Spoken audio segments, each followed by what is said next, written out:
आज इस वीडियो में हम सोमवती अमावस की कथा सुनेंगे। सोमवार को आने वाली अमावस को सोमवती अमावस कहा जाता है। सोमवती अमावस के दिन पीपल और तुलसी की जल, रोली, चावल, चंदन, सिंदूर, फूल से पूजा की जाती है। धूप दीप करके 108 फल पीपल को चढ़ाए जाते हैं। इसके बाद सोमवती अमावस की कहानी भी सुनी जाती है और 108 या 8 परिक्रमा दी जाती हैं। 13 चीजें सोमवती अमावस को ब्राह्मण को दे दी जाती हैं। इस दिन शिवजी और पितरों की पूजा करना कई गुना लाभ प्रदान करता है। सुहागन महिलाएं इस दिन शिव पार्वती की पूजा करके अखंड सौभाग्य की कामना करती हैं और सोमवती देवी से आशीर्वाद मांगती हैं कि जैसे उनका सुहाग अखंडित रहा वैसे ही उनका भी सौभाग्य और सुहाग बना रहे। आइए सुनते हैं सोमवती अमावस की कथा। एक साहूकार के 7 बेटे और एक बेटी थी।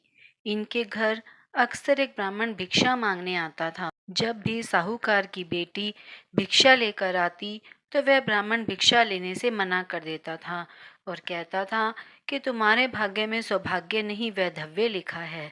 यह सुनकर साहूकार की बेटी दुखी हो जाती। कई बार ऐसा ही होता रहा तो एक दिन साहूकार की बेटी ने अपनी माँ को सारी बात बता दी। कैसे एक ब्राह्मण भिक्षा मांगने आता है और उससे भिक्षा लेने से मना कर देता है। साहूकार की पत्नी ने अपनी बेटी से कहा कि अगली बार जब भी वह ब्राह्मण आए तो मुझे बताना। एक दिन वह ब्राह्मण द्वार पर आया। उस समय साहूकार की पत्नी दरवाजे के पीछे छुपकर सब बातें सुनने लगी। वही हुआ जैसा हमेशा होता था। ब्राह्मण ने भिक्षा लेने से मना कर दिया और कहा कि तुम्हारे भाग्य में सुहाग नहीं विधवा होना लिखा है। इस बात को सुनकर साहूकार की पत्नी दरवाजे की ओर से बाहर आकर ब्राह्मण से कहने लगी, एक तो हम भिक्षा दे रहे हैं, ऊपर से आप हमें अशुभ बातें कह रहे हैं। ब्राह्मण ने कहा कि मैं जो कह रहा हूँ वह सच है। आपकी बेटी के भाग्य में ऐसा ही लिखा है। जब विवाह के समय आपकी बेटी फेरे ले रही होगी उसी समय सांप आकर इसके पति को काट लेगा और यह विधवा हो जाएगी। ब्राह्मण की बातें सुनकर साहूकार की पत्नी दुखी हुई, लेकिन फिर ब्राह्मण से बोली कि अगर आपको यह पता है कि यह विधवा होगी तो आपको यह भी पता हो सकता है कि इसके सुहाग की रक्षा कैसे होगी। साहूकार की पत्नी के ऐसा पूछने पर ब्राह्मण ने कहा कि यहाँ से काफी दूर पर एक गांव है जहाँ पर एक सोना धोबिन रहती है। वह हर सोमवती अमावस का व्रत रखती है। इससे उसका सुहाग अटल है।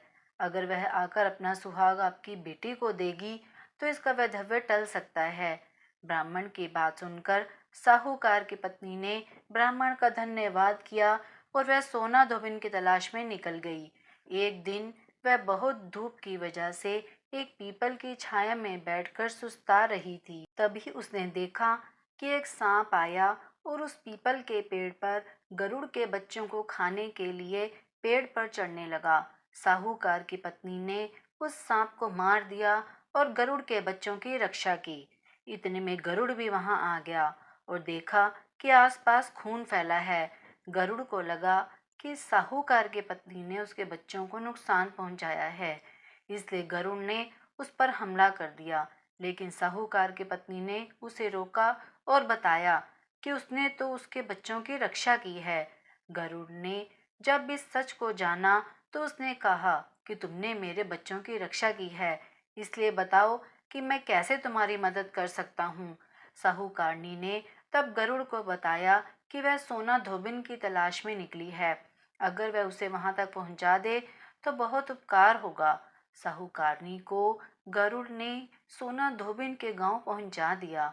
सोना धोबिन के 7 बेटे और बहुएं थी, लेकिन बहुओं में घर के काम को लेकर कहा सुनी होती रहती थी। साहूकारनी को एक उपाय सूझा और वह हर रात जब सभी लोग सो जाते तो सोना धोबिन के घर में चुपके से चली जाती और घर का काम करके निकल आती। कई दिनों तक ऐसा चला तो एक दिन सोना धोबिन छुप कर बैठ गई और सब कुछ देख लिया। जब साहूकारनी जाने लगी तो धोबिन ने उसे पकड़ लिया और पूछा कि तुम कौन हो और यहाँ इस तरह मेरे घर का काम क्यों करके चली जाती हो। साहूकारनी ने कहा कि मैं सब बता दूंगी, लेकिन पहले वचन दो कि सब सच जानने के बाद तुम मेरी मदद करोगी। सोना धोबिन ने साहूकारनी को वचन दे दिया। साहूकारनी ने सब बातें सोना धोबिन को बता दी और अपने साथ चलने के लिए कहा। सोना धोबिन साहूकारनी के साथ चल दी और अपनी बहुओं से कहा कि मेरे लौटने तक हो सकता है कि तुम्हारे ससुर जी की मृत्यु हो जाए, लेकिन इनके शरीर को तेल में डुबोकर रखना, अंतिम संस्कार मत करना। सोना धोबिन साहूकारनी के घर आ गई और जब साहूकारनी की बेटी की शादी हो रही थी, तब फेरों के समय एक सांप लहलहाता हुआ चला आया। सोना धोबिन ने उस सांप के आगे दूध और लावा रख दिया और जैसे ही वह दूध पीने लगा, धोबन ने उसे मार दिया। इसके बाद सोना धोबन ने कहा कि अब तक जो भी सोमवती अमावस्या मैंने की है, उसका पुण्य फल मैं साहूकारनी की बेटी को देती हूँ। इसके बाद साहूकारनी की बेटी का वैधव्य टल गया और वह सौभाग्यवती बन गई। इसके बाद सोना धोबन अपने गांव लौटने लगी तो एक दिन रास्ते में ही सोमवती अमावस्या आ गई। धोबन ने इस दिन व्रत रखा और पीपल की पूजा की, कथा का पाठ किया। इसके बीच सोना धोबिन के पति की मृत्यु हो गई थी।